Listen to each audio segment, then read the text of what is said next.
ख्वाब में रोटी देखने की तबीर क्या होती है?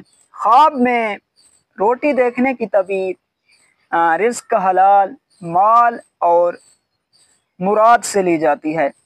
कभी कभी इसकी तबीर उम्र से भी ली जाती है। अगर कोई शख्स ख्वाब में देखे कि रोटी खरीद कर घर ले गया है तो दलील है कि रिज़्क हलाल कसीर पाएगा, यानी कि अल्लाह पाक उसके रिज़्क में बरकत अता फरमाएगा।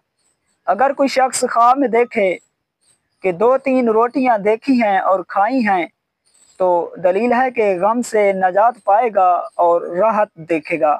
अगर कोई शख्स ये ख्वाब में देखे कि नामालूम जगह पर इसको आधी रोटी मिली है तो दलील है कि इसकी उम्र आधी रह गई है, अल्लाह पाक की तरफ रुजू करना चाहिए। अगर कोई शख्स ख्वाब में देखे कि इसको कहीं से रोटी का टुकड़ा मिला है और ये खा नहीं सका है तो ये बुरा ख्वाब है, दलील है कि इसकी मौत करीब है।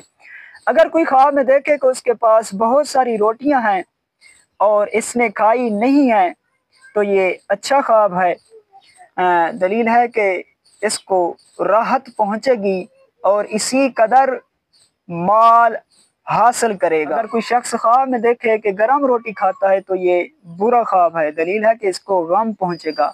अगर ख्वाब में गरम रोटी नहीं खाई, सिर्फ देखी है तो दलील है कि राहत देखेगा।